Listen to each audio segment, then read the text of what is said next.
to say that there is not life out there in the vastness of space, well, basically it's like saying that we know it all, that there is nothing left for us to learn. This is foolish. Ladies and gentlemen, human knowledge is all about asking questions. We must never ever stop asking those UFO questions. Now, it took me many years to accept the fact that mankind was dealing with some form of alien intelligence. This was not a decision and position I reached lightly. It came after many years of research. The evidence from witnesses clearly show that there is indeed something going on. Indeed, people have been hung for less evidence than we have to substantiate these UFO sightings.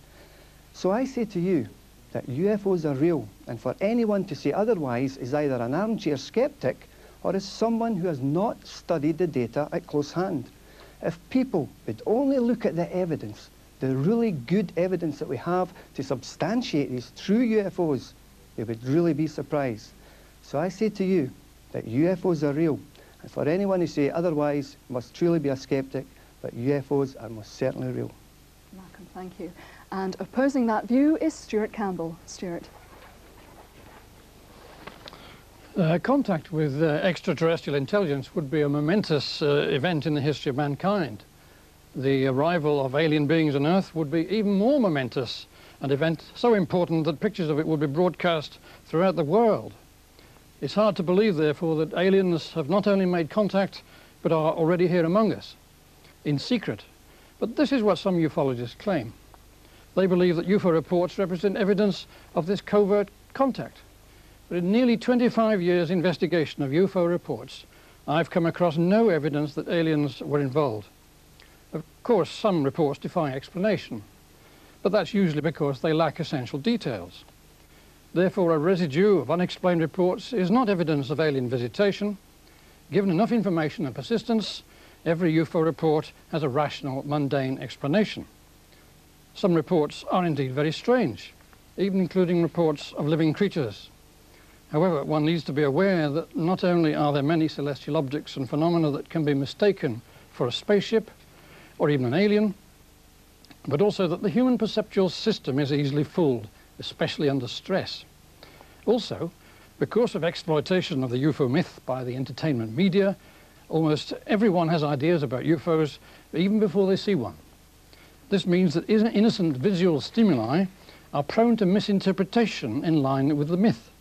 Even reports derived from hypnotic regression, mistakenly thought to be a means of getting at the truth, are influenced by the myth and produce more fantasy than fact. In short, we see what we expect to see. Not only is there no evidence of alien visitation, it's not even likely.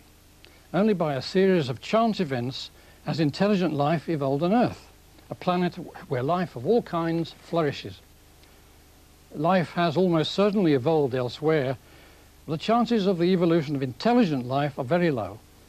Even if there are other intelligent races in the galaxy, they're likely to be a very long distance away. So far, indeed, that physical contact may be impossible. Communication may only be possible by radio, and searches by that method have so far found no evidence of the existence of alien races. Indeed, we may be alone in the galaxy. Aliens visiting Earth? I don't think so. Thanks, Stuart.